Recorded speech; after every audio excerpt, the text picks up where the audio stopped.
tell me, in other words, just generally, in a general sense, in other words, of what happened. It was a relative that attacked you? Yeah, and again, in my position now, in having taught sexual assault investigation in North Carolina to officers, I understand a lot more about, again, predators and predatory behavior.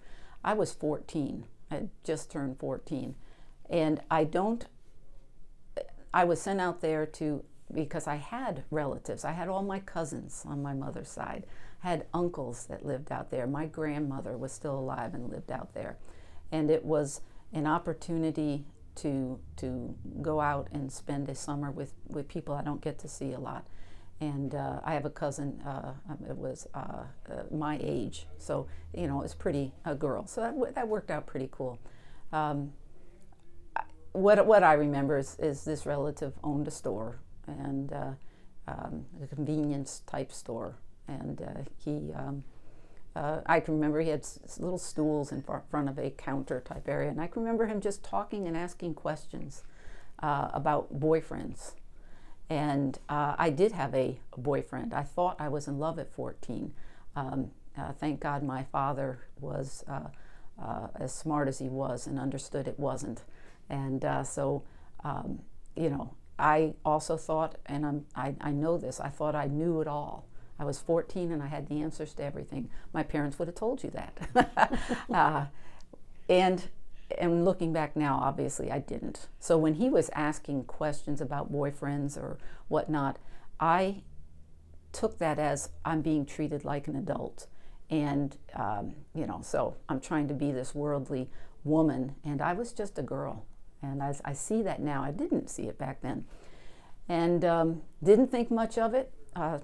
Nothing to it. He was a very favorite relative, and went back into the storeroom one evening with him to help bring out some stuff to stock some shelves. And before I know it, literally I was pushed up against a wall, and my pants were pulled down, and he raped me. And I to this day, I can't figure out why. I know I didn't scream. I know, obviously, I didn't tell anyone because it happened a second time in the storeroom. Same behavior. I have no memory of how long it was from the first time to the second, but I very specifically remembered he also tried a third time. And the third time was he had a motorcycle. And again, I was 14, and come on, I'm going to take you on a motorcycle ride. And he did, and we went on a ride, and we went out to the country, and we went through a field, and the only thing I remember in the field is a single wide trailer. And he parked the bike, and we got off, and he opened the door, and the only thing I could see from standing outside was a mattress on the floor. And I knew right then first of all, I was scared to death. I looked at him and just said no. I never stepped foot in the trailer. I said no. And he didn't push the issue. He said, all right, let's just go back. And but he said, now you can't tell anyone about any of this. Your mother will never understand. And he was right about that. So I remember from all the incidents, but certainly from the first one, going home that night, and I remember sleeping in a sleeping bag because he had 4 or 5 kids. And so I was on the floor, and I can remember my body hurting, and I can remember crying and not being able to tell anyone. Why? Do you think? Well, because they were my family. They were my favorites. There was my cousins there. There was my aunt, my grandmother who lived in the next town over. I thought I would be blamed because though I had the thought was to send me for a fun summer, I think behind it all, my parents, thought I was in love at 14 at home with a boy 3 years older. They did not want me to have any connection with this young man. And again, I think they were right, but I see it now through through my eyes at this age. And so thinking that it was my fault, they tried to get me away from a boy that they didn't want me to date. They thought I was too young to date. And then all of a sudden I'm going to claim to have been raped.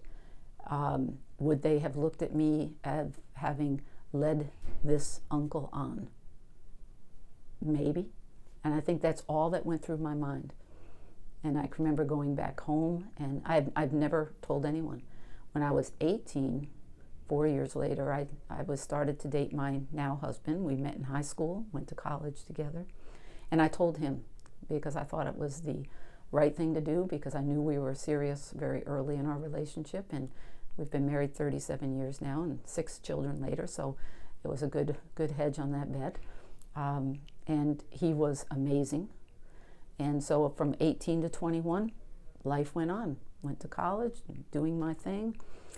And then I found out at 21 that my uncle was down on his luck, had divorced my aunt, had some medical issues and money issues, and wanted to go to New Jersey and live with my mother and father. And then I had a sister, she's since passed, but who back then was termed mentally retarded, but developmentally disabled, and she had the capacity of maybe about a 5-year-old, Cindy. And Cindy, she loved cops and she loved me. She called me her big cop, and until the day she died. But I knew at 21 that Cindy was more important, and had to tell. So I decided to call my father, who was he was a stepfather, but he raised me since I was 5, and he was an amazing man. And I told him the truth, and he assured me that he believed me and supported me, and that this relative would never move into their house. And then I called my mother, and to let her know. And I knew that would be the hard one, because this was her relative. And she didn't believe me, and she let me know it immediately. And her final words on that phone call was, "Don't ever come home again." And you were 21. I was 21, yeah. I was finishing my last year of college, my last semester of college. I was never destroyed at 14. I was never destroyed telling my then boyfriend at 18, but at 21 it destroyed me. To be told never to come home again was more than I could handle. And I am so thankful that I had my now husband at school. He was in veterinary school, and so I can remember I called myself his puppy dog because I couldn't be alone. Wherever he went, I went and sat in the most boring medical veterinary classes. The only class I've ever failed in my entire career was in that year of college, that semester. It was embarrassing in that respect, but I just couldn't pull myself together. And so did he move in no, with your family? Never did. I would have gone much further had I ever thought. My father was good for his word, and there was no relationship after that between my father, and he was never around my sister. So I think I know I did the right thing. I wish to this day I can go back and wish that I had told so much earlier. Being a police officer for soon to be 29 years, having taught domestic violence response for cops and sexual assault investigation for cops, it is, I understand why I didn't, and I hope people will understand why sometimes victims don't want to tell. I think the story for me is the only reason I'm coming out now about it is that there's so many things that happen in our lives. I always tell people we all have a story, and if people ever got to the point where they're brave enough to tell their story, they can possibly have such an amazing effect on other people's lives, maybe who are going their own path of discourse or hurt. And if they can see that people can recover from not just sexual assault, but from anything, because everyone's gone through something. And it's, and I feel at this stage in my life, my children are grown, my life is very complete, that this is an excellent avenue for me to continue to give back as best I can as a cop. I joined this profession many years ago to want to be better, to want to help, and I find myself doing so much administrative work. I'm not on the street like I used to be. Probably my officers are thrilled with that. But in general, there are still many ways I can give back. And being public and telling what I call the good, the bad, and the ugly of my life, and this was one of the ugly parts, but I've made it into something good for me internally. I'm not necessarily worrying what anyone else thinks about it. When I walked in to give that talk that night for the University Association of University Women, I had no plans initially of telling this. I looked at the audience and I could judge very well, and I'm again grateful I did, that this would be very meaningful for the audience.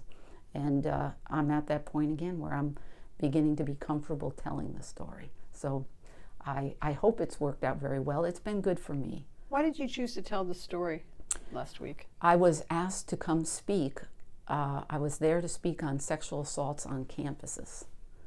And it's for university women. And I looked at a lot of the women there, and they looked to be retired somewhat. And maybe not all, but a good number.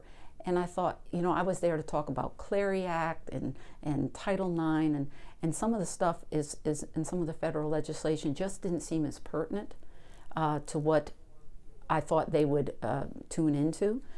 So I started with my personal story and basically just talked about, again, my story is no different than many other victims walking around. I just got brave enough to decide to tell it. Go back to your mom for a minute. What Yeah. happened, since that time when she said, "Don't come home"? My mother's a much older woman, obviously now, and I choose to try to give the grace because I know that's what I have to do. I don't think she's ever, certainly has not ever apologized for what the family has done or the family member. And that's still okay. It's not for her to apologize. I did end up going back home at some point. I would say the relationship is just, I'm very much like my mother in many ways. We're very opinionated women. And I always challenge myself to remember she certainly has some wonderful points about her, and I will choose to focus on the wonderful points versus the areas of concern that we have, because we don't see eye to eye in everything. And I'm sure if she knew right now that this story, the way it came out was a little different, but that I had gone public with this story, I am fairly confident that she may not be thrilled. But again, So even after all this time, a different generation, and you have to take that into account. Things may have happened in her life for all I know. Generationally, this was not something that was talked about, and it was looked at as an embarrassment.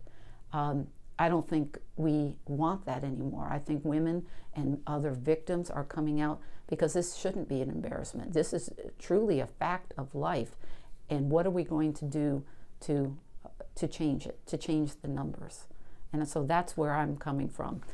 So I don't fault her at all for maybe being upset if she were to hear this, or the way she's handled it. I know as a daughter that my place is to ensure. My father has since passed, Cindy has since passed. It is one of my responsibilities to make sure Mom is as good as she can be at this stage in her life, and I don't need anything more than that. At what point did you tell your kids? After it went online. My kids always knew something. I didn't know it would come out this quickly as far as any more details. I never thought, my kids are my life, my kids and my family and my faith. I never wanted to burden them with anything because they had a wonderful growing up. We were traditional two-parent family, and they were the light of my life. And so I didn't want to burden them with anything that they wouldn't have understood at a younger age. I did since, within the last 3 days, make sure that I've talked to all of them on the phone in order that they not be shocked. And again, all of them said, Mom, we never knew for sure what. We knew that there was something, just from little things you might have said or done.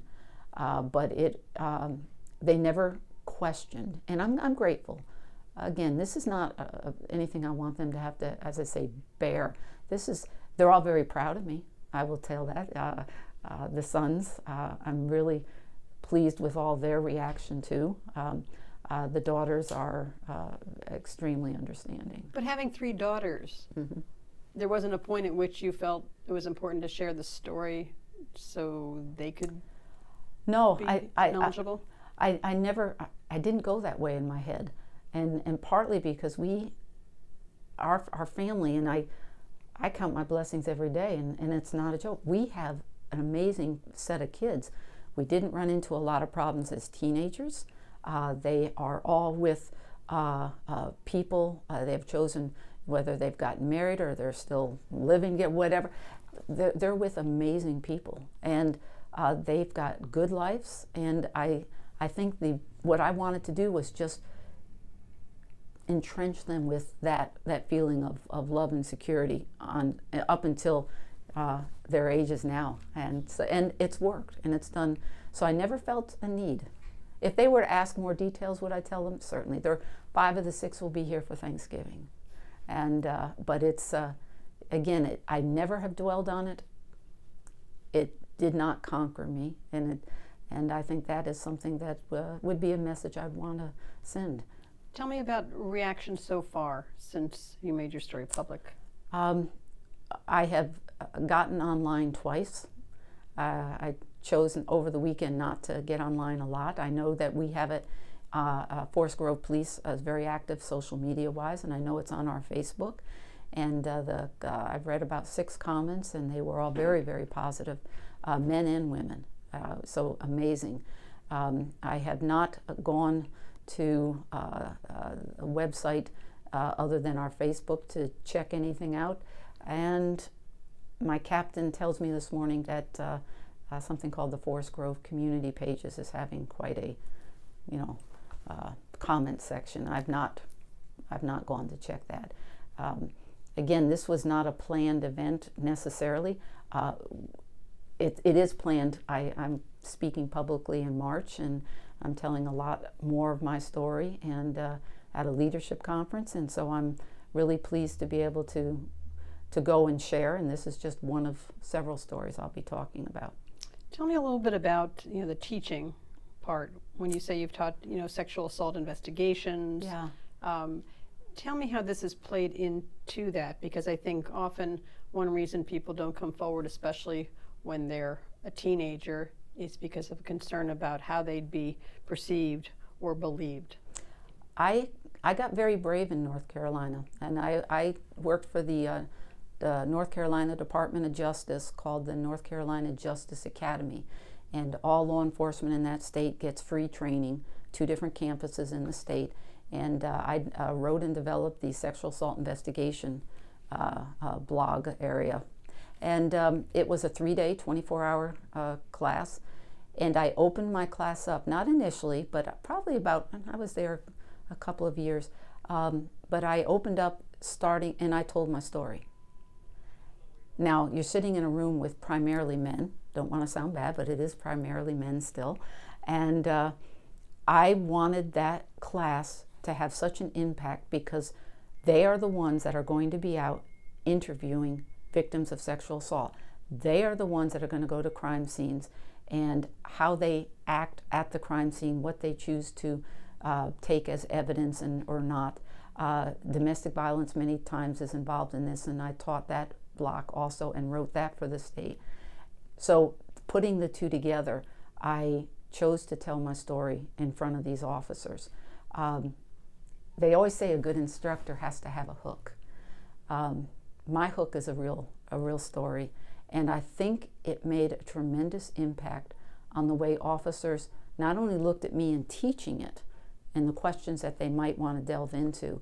But also, I would like to think they walked out of that class with a fuller understanding of what victims of sexual assault, why they don't tell, why you might interview them and they just start laughing, why it's hard to talk about even the sexual assault, the rape kit, what has to be done in that. Those are areas of concern that I want victims to know that we are training officers as best we can the right way, with empathy, with interviewing techniques that are trauma informed, so that we realize what victims go through. And the only way to encourage these stories to be told so we don't have predators out there is to make sure that our victims feel safe in the arms of law enforcement. And so I'm very proud of the efforts made, and I'm very proud of what I've seen law enforcement, not only in the training days here, but I see it in our detectives here. Very empathetic, and they do an amazing job. Why did you decide to become an officer? I wanted to be a lawyer, and went to law school, and ended up having children, and never went back to law school. And I decided, if I can't get back to law school, what's the next best thing I can do with my life? And I said, oh, well, I'll just try law enforcement. And I tell the story that you are very blessed in life if you have to work. And with 6 children, I had to work. If you have to work, you can work at a job that you ultimately love. I love law enforcement. I was meant to be a cop. I just didn't know it back then. I've been a sworn officer since 1988, and I've made my mistakes, but I know I've affected people's lives. I know there are things in our paths every single day, and the things that are put in my path, and I train my officers now about that. Don't walk by them. You can make that difference, and that's what most cops want to do. They want to make that positive difference in someone's life. And I have seen this as that huge blessing, in that I have made a difference by just stopping a patrol car in Safeway parking lot and handing out a stuffed animal for no reason at all, because my trunk's filled with them, because that's what cops are. We are very caring individuals, and I don't think you can do this job if you didn't have that heart. Did your experience play into you becoming an officer? I would think more subconsciously, because I consider myself pretty darn tough. I think my reputation as an officer was tough, but I had to be tough because I wanted to make sure I could compete with the male officers. And so have I gone over it in my head in the past? Certainly. Does it make me who I am right now? Absolutely. Would I wish it hadn't happened? Sure. But if I now, or over the last 28 and a half years, if I've made that difference because I do see the reason to be caring about humans that are going through tragedy in whatever form that might be, then I've accomplished something that a lot of people still strive to. And I'm feeling pretty good about where I sit right now in this profession. What's your advice to somebody who is a victim and still is afraid to come forward? Because that still goes on? And it will go on, and I think it comes down to learning. First of all, we have to educate. We have to educate college campuses. We have to educate in our schools. Victimization will continue, and as long as we continue to allow it. But we have to understand, again, the trauma that a victim's going through, and to just expect someone to blurt out, I was just raped last night, and then all of a sudden we're going to ask you all these prying questions. We're going to put you in a hospital type setting, doctor type setting, and we're going to do a rape kit on you. We're going to have your best friends are going to look sideways at you because might you have had alcohol in your system, and are you thinking that you were part of the problem? I thought I was part of the problem at 14. I know I wasn't now. And I think what we have to do is again, we have to train our children, our young men, our young women, that we have to learn to continue to respect each other. And then when this does happen, I don't think our first response should be, I don't believe you. I think our first response is to envelop them with with love and support until they can get to that point where emotionally they can talk about it. I do not want predators walking around, but I alone am not going to stop this. It is, again, incumbent upon all of us as how we raise our children, how we school our children, the message that we send, that it's not okay. You are in control of your body, and we need to make sure, as we have more so with mental health issues, that used to be a taboo subject. You can't say. Well, you know what? You can say, and it's okay. We're all different for a reason, and we all bring something different to the plate. And so as a police chief, that's what I'm looking to do. I specifically hire my officers. I tell them, I'm not hiring you for your head. We will teach you what you need. I am hiring you for your heart. You've got to have a heart for people and a heart for the community. And that's what I hope I'm building here at Forest Grove. And I'm, again, very proud of what this profession can give back for all those young people that sit in front of me and want a job and say, when you ask them why, they say, because I want to help. I want to do something with my life and help others. Well, when we treat our victims of crimes appropriately, and we do all we can, even if we're not successful in whatever someone considers the proper outcome, we're doing a good thing. I don't count successes or failures, I count effort. And I expect my cops to give it everything they have. And I want a victim to understand that when they meet an officer at any police department, the goal should be that as officers, we are giving everything we can to make it a better world for them and for our communities in general. Thanks, Simple. Chief. Absolutely, thank you. Appreciate it.